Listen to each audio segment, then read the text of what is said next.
नमस्कार, आप देख रहे हैं लाइव टाइम्स टीवी। आपके साथ मैं हूं वर्षा। मेरा स्ट्रीम प्रसाद दे रहे हैं वीडियो जर्नलिस्ट अजय भाटिया जी और शुभम शर्मा जी। तो आप लोगों के बीच में हाजिर हैं एक बार फिर से दुर्गा मंदिर से, और यहां से आपको तस्वीरें दिखाते हैं, पंडित जी से बातचीत करवाते हैं और जानकारी देंगे आज आपको कि 7वें नवरात्रि का क्या महत्व है और माँ का जो 7वां रूप है उसके बारे में आपको जानकारी देंगे।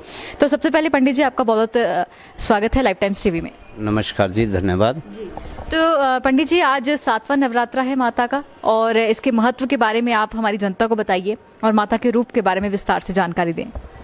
आज मंगलवार है और सप्तमी तिथि है, 7वां नवरात्रा है। 7वां नवरात्रा कालरात्रि के नाम से जाना जाता है। कालरात्रि, महारात्रि और मोहरात्रि, ये 3 रात्रियां विशेषकर मान्यता प्राप्त हैं। दीपावली की रात और शिवरात्रि की रात्रि और कृष्ण जन्म जो हुआ था उस रात्रि में, या हमारी जिसमें जो है कालरात्रि जो है, जिसमें हमारे यहाँ देहात में डगियाली जिसको बोलते हैं, वो रात्रि भी जो है वो कालरात्रि के नाम से जानी जाती है। ये भगवती के ही रूप है, क्योंकि षष्टम, सप्तम, अष्टम, ये जो भगवती के रूप है, ये कालरात्रि के नाम से इसलिए ज़्यादा प्रचलित है क्योंकि इस रात्रि को मुख्यतः लोग अपनी अपनी मान्यताओं को लेके, क्योंकि अलग अलग लोग अलग अलग तरह की परंपराओं को रखते हुए, जैसे आदिकाल से चली हुई प्रथा है, इसमें जोड़ी का व्रत बोलते हैं। जोड़ी का व्रत मतलब पति और पत्नी दोनों जो है जोड़ी का व्रत रखते हैं, मतलब सप्तमी और अष्टमी। सप्तमी को व्रत रहेगा और अष्टमी को भी वो व्रत जो है वो कंजका जब तक नहीं होती तब तक वो व्रत 2 दिन चलता है। और दोनों दिन जोड़ी का व्रत पति पत्नी रखते हैं अपने सौभाग्य की कामनाओं के लिए और संतति की कामना, जैसे बच्चे वगैरह, इनकी कामनाओं के लिए ये कालरात्रि का मुख्य लोग जो है वो रात्रि को भगवती के अनेक मंत्रोच्चारण करके और भगवती को अपनी मनोकामना के लिए इस रात्रि का व्रत विशेष कर रखते हैं। तो जो कालरात्रि माँ हैं उनके रूप के बारे में भी थोड़ा सा जानकारी दें। जैसे कि अभी आपने बताया कि सप्तमी का व्रत जोड़े में रखा जाए तो बहुत अच्छा रहता है, और लोग जो जोड़े में व्रत रखते हैं वो संतति और अपनी कामनाओं को पूर्ण करने के लिए रखते हैं। तो माता के जो 7वां रूप है इसके बारे में भी थोड़ी सी जानकारी दें।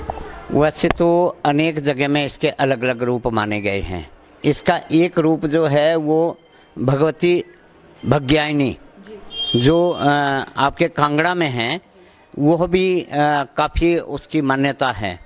कांगड़ा में जो है भगवती का जो रूप है, तो ये इसको भी लोग काफ़ी मानते हैं। वहाँ भी इसकी विशेष रूप से मतलब लोग पूजा अर्चना करते हैं आज की रात्रि को, और पूर्ण रात्रि लोग जागरण भी आज की रात्रि को करवा कर मतलब अपनी मनोकामना पूरी करते हैं। अखंड ज्योति जो जलती है उसके सामने लोग अपनी मनोकामनाओं को रखते हैं, और जिनकी मनोकामना पूरी हो जाती हैं वो भी लोग जो है वो नवरात्रि में खासकर कालरात्रि को मतलब अखंड रात्रि के रूप में मनाते हैं। तो जिस तरह से माँ का नाम ही कालरात्रि है, तो काल को हरने वाली रात्रि कहें या फिर किस तरह से इस माँ का नाम पड़ा है, ये भी थोड़ा सा। ये जिस तरह का भी कोई लोगों के ऊपर अचानक कोई भारी संकट हो, उस संकट को हरने वाली है ये, विशेषकर किस काल को ग्रसित करती है, काल तक को ग्रसित करती हैं, तो इसलिए जो है इसको काल रात्रि के नाम से, मतलब काल तक को हटाने वाली रात्रि है ये भगवती का जो रूप है वो काल को हटाने वाला रूप है। तो पंडित जी, मैं चाहूंगी कि आप प्रसाद दे दें, क्योंकि भक्तों को हम वेट नहीं करवाएंगे यहाँ पर, आप इन्हें भी प्रसाद देते रहें और हमारी बातचीत भी चलती रहेगी। तो जैसा कि अभी पंडित जी ने बताया कि काल को हरने वाली कालरात्रि, और लोगों पर जो संकट आते हैं उसको माँ कालरात्रि हरती है, और किसी भी तरह की विपदा भक्तों पर आती है तो माँ उन्हें दूर करती हैं। तो इसी के साथ पंडित जी ये भी जानना चाहेंगे कि आज 7 दिन हो गए हैं, 7वां नवरात्रा है, और मंदिर में 7 दिनों तक कैसा रश रहा, भक्तों का आना जाना कैसा रहा, इसके बारे में भी जानना चाहेंगे, क्योंकि कोरोना महामारी अभी तक पीछे नहीं हटी है, या कहें तो धीरे धीरे जिस तरह के केसेस भी बढ़ रहे हैं, और अक्टूबर माह में तीसरी लहर आने की बात की थी, तो उसमें भक्तों का कैसा तांता लगा होता है?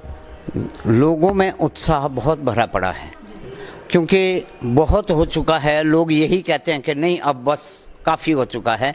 लोग घरों में दुबक के रह गए और अब उनके अंदर एक ऐसा उत्साह है, वो मंदिरों में आकर ये चाहते हैं कि अब तो बस माता रानी कृपा करेगी, उसकी दया कृपा, और वो माँ जो है ममता देने वाली है, ममतामयी है, तो हमारे दुखों को दूर करेगी।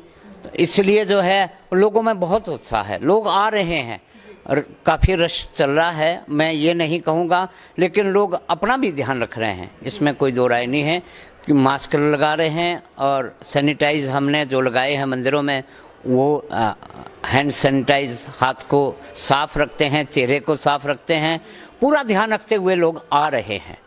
लोग अपनी मनोकामनाओं को लेकर, क्योंकि लोगों में बहुत हो गया, अब लोग दुखी से हो गए हैं और वो कहते हैं कि हमारी तो बस माँ भवानी ही कृपा, हमारा बेड़ा तो यही पार लगाएगी। जी बिल्कुल, क्योंकि जो उम्मीद लास्ट बचती है वो भगवती से ही बचती है कि जल्द ये महामारी भी खत्म हो जाए, महामारी को खत्म कर दे। इसी के साथ पंडित जी ये भी पूछना चाहेंगे आपसे, अब कल अष्टमी है, तो कल कई लोग जो घरों में क्यारी बीजते हैं या कलश रखते हैं, अखंड जोत जलाते हैं, कंजका पूज करते हैं, तो क्या कल ही वो उनके नवरात्रि खत्म हो जाती है, नवमी पे करना चाहिए या अष्टमी पे? इसके बारे में थोड़ा सा बताएं। हम जो खेतरी बीजते हैं माता की, जो हम जौ बीजते हैं, तो जौ बीजते जो है वो तो हम दशमी पर जो है जौ को बांटते हैं। जो हमारी जयंती उग आती है, तो जयंती को हम दशमी पर बांटते हैं, दशहरे में मनाते हैं, और इसको आप अपने शुभ उससे वो देते हैं, तो इसलिए हम जयंती को मनाते हैं। वो तो विजयदशमी को होगा। बाकी जो कंजकाएं हैं, कंजकाएं हम कल ही करेंगे। अष्टमी में माँ भगवती के जो दुर्गाष्टमी के नाम से प्रचलित है, वो कंजकाएं कल प्रातःकालीन से शुरू हो जाएगी, क्योंकि बच्चे भी ज़्यादा देर तक भूखे नहीं रहते। ऐसा मानते हैं भाई बच्चा पहले जो है वो प्रसाद ही ग्रहण करे, तो इसलिए सुबह से ही जो है हमारा 7 और 8 के बीच में जो है ये कार्यक्रम प्रारंभ होता है। घर घर में भी कंजकें होती हैं, मंदिरों में भी कंजकें होती हैं, तो सारे लोग कल जो है प्रातःकालीन कंजकें करेंगे। पंडित जी आप वहाँ भी बात सुन लीजिए, छोटी सी कंजका यहाँ पर है, इनकी बात सुन लीजिए। और ये कुछ कह रही हैं, जानना चाहेंगे क्या कह रही हैं? क्या कह रही हैं आप? अरे बताइए। कब तक कान पे न होता है, कान पे होता है ये कब तक के लिए काम करना होता है। लेट हो रही हैं आप? कौन से मंदिर में आए, जल्दी बताओ। आप पहले अपना नाम बताओ। गुरुदा मंदिर में। नाम बता दो। नाम? गुरुदा मंदिर में। नहीं, आपका नाम क्या है? भव्या। भव्या। तो भव्या आपको काम करने जाना है घर अभी? नहीं, मुझे स्कूल का काम होमवर्क करना तो होता है। ठीक है। तो देखिए बच्ची का ये सब पंडित जी को कहना था कि बातचीत थोड़ी बाद में हो जाए, पहले मुझे घर जाना, स्कूल का काम भी करना है, मुझे निपटा दीजिए। तो माफी चाहेंगे, आपको थोड़ी सी दिक्कत हुई। तो चलिए, बच्चे हैं, बच्चे महामारी का ही रूप हैं, और जिस तरह से भी कह रही हैं हमारी वजह से उन्हें थोड़ी सी लेट हुई हैं, तो इसके लिए माफी चाहेंगे। बाकी पंडित जी आपसे ये जानना चाहेंगे कि कोई मुहूर्त कल के लिए कंजका पूजन का कब से कब तक समय रहेगा, इसके बारे में भी? इसके लिए क्योंकि ये माता के नवरात्र है, इसमें मुहूर्त का विशेष जो है वो नहीं रखा जाता है। जिस तरह से सुबह से ही तैयारियां चलेंगी, प्रसाद बनेगा, भोग मतलब लोग जो है वो हलवा, पूरी, छोले, इस तरह का प्रसाद जैसे ही तैयार होगा, तो वो गर्मा गर्म छोले, गर्मा गर्म पूरी वो बांटने में ज़्यादा श्रद्धा रखते हैं। बासी प्रसाद और बासी जो है हलवा पूरी, उसको इतना मतलब वो नहीं मानते। वो गर्मा गर्म लेके जो है कंजकाएं तभी से स्टार्ट जी। तो इसके साथ पंडित जी कंजका पूजन के बाद व्रत चलता रहेगा या फिर उसके बाद व्रत खोल सकते हैं? कुछ लोग तो व्रत खोल देते हैं जी, और बाकी रात्रि के समय ही मैक्सिमम लोग जो है सारे लोग जो हैं रात्रि को ही व्रत का पारायण करते हैं। जी। धन्यवाद पंडित जी बातचीत के लिए। बहुत बहुत धन्यवाद आपका। आपका सबका धन्यवाद। तो अभी आपने देखा कि हमने पंडित जी से बात की, मदनदत्त शर्मा जी से, और उन्होंने हमें जानकारी दी कि आज सप्तमी है, माँ का रूप काल रात्रि क्यों पड़ा, माँ को काल रात्रि क्यों कहते हैं, इसके बारे में जानकारी दी।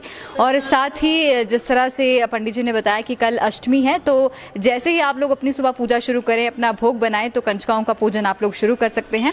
इसी के साथ देखते रहिए लाइफ टाइम्स टीवी। आपके साथ मैं हूं वर्षा, मेरा स्ट्रीम प्रसाद दिया, वीडियो जर्नलिस्ट अजय भाटिया जी और शुभम शर्मा जी ने। धन्यवाद।